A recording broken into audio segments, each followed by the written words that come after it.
All right, what is going on, ladies and gentlemen? How is it going? I am Is There No One Else? And in today's video, we are going to go through the PvP changes as of the 9.1.2 patch notes. So looks like it's going to be kind of short and sweet. As you guys know, week 1 is the big changes. Week 2, they don't do a whole lot. Week 3 is typically where the bigger changes are. So we're going to read through this, see if there's anything kind of exciting to talk about.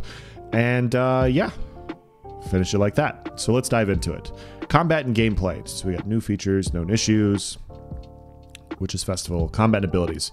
Fix an issue where the final hit of channeled heavy attacks, lightning, and restoration were not considered channeled attacks despite totally being channeled attacks. Sure.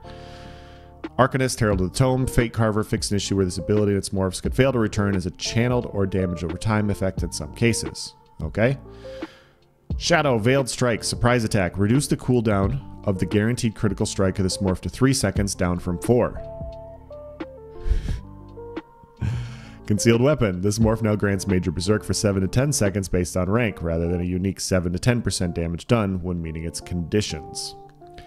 We've been relatively happy with how these morphs have enabled melee-centric Nightblades, but we're seeing a lot of behaviors where Concealed is being used more passively than we'd like. Rather than targeting the duration at this point, we're moving forward with changing the bonus to a named buff rather than a unique one to try and rein in the upper bounds of the morph. We'll still be keeping a close eye on this morph since there's been plenty of feedback about the incentives it causes, so please continue to discuss. In addition to these adjustments, we're also trying to hit on some of the feedback we've seen where Surprise Attack feels weaker than Concealed in too many areas. So we're conservatively buffing up the damage potential as we find a stable spot for Concealed. I don't get it, man. I don't understand. I know Concealed Weapon's good. Most people use Concealed Weapon. There are a lot of benefits to running Surprise Attack as well. Surprise Attack isn't as bad as a lot of people think it is. Obviously, a lot of the Cloaky Nightblade playstyle, you already get a guaranteed crit with Shadowy Disguise. So people think that the guaranteed crit Surprise Attack is useless. But the thing is if you do a full heavy, you do a full Surprise Attack into your next combo, both of those will crit every 4 seconds, and so it's already solid damage. It's already solid damage. It's already solid burst. I'll just say it this way: Concealed Weapon's amazing. Surprise Attack is very, very good. Other classes would really, really, really like it if their spammable was as good as Surprise Attack, because theirs aren't. A lot of classes would say, hey, can you make Venom Skull or Flame Skull or fucking birds or jabs or fucking something as good as these two skills? And instead, we're having an arms race between Surprise Attack and Concealed Weapon as to which is the better spammable right now. It just doesn't make any sense. Like, I get that you want to balance these two to make these two close, but this is one of the best spammables in the game already. And if Concealed's number 1, Surprise Attack is number 2 or number 3. Like, it's already good. Can my Venom Skull please do what Surprise Attack does? Like, can it do 90% of what Surprise Attack? I don't know. This just makes no sense. It makes no sense to me how you can see the layout of where the game is at right now, and you think a buff to Surprise Attack is really what you need to focus on. Stormcalling, Overload. Fix an issue where this ultimate and its morphs, light and heavy attacks, cannot properly interact with bound armament stacking behavior. Light attacks now always grant 1 stack, and the heavy attacks will now always grant 1 stack every tick. Weapons, Destruction Staff, Ancient Knowledge. Based on player feedback, we've readjusted the bonuses granted for these staff types to fit more into their theme, while moving to be more generic amplifications so more builds can easily derive meaningful power without intense specialization.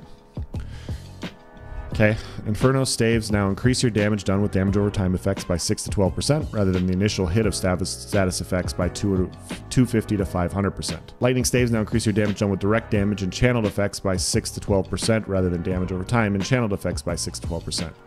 We're keeping a close eye on this passive in particular since it received larger changes comparatively to other weapon passives. Yep, we originally set out to create bonuses that would help make each staff type unique compared to other weapon bonuses, but much of the feedback we've seen focused on how the adjustments felt disjointed from the typical play patterns and elemental fantasies these weapons focused on, while also being a bit niche, mainly Inferno Staff.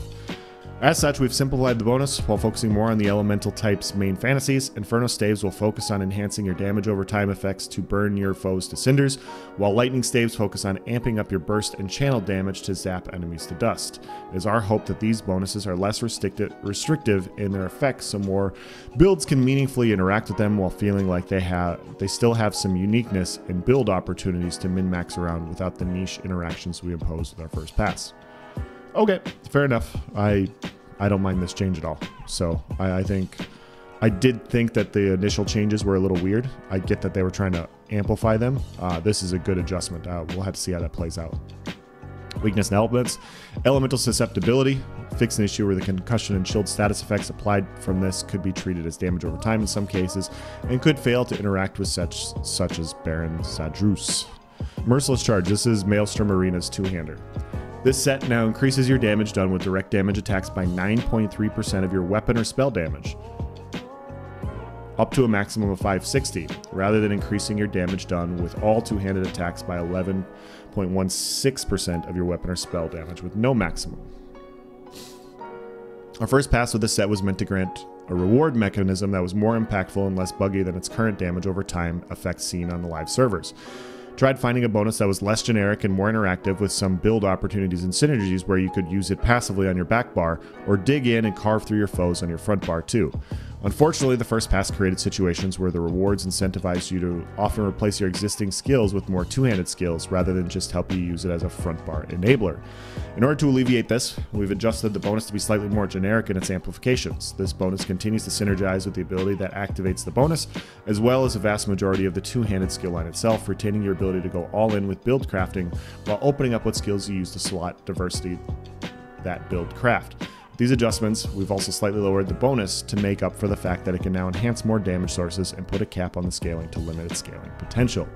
So this is a big change. This is a pretty big change. I talked about this during the week 1 PTS and I read it incorrectly. I thought it was going to be 11% of all of your direct damage attacks, and now they're making it 9.3% of your weapon and spell damage, up to a maximum of 560. So I'm assuming that this is 560 weapon and spell damage instead of like a flat 560 damage bonus. So yeah, if you have, what is the requirement to get to 560? Roughly 6,000 weapon damage. This will give you roughly the cap.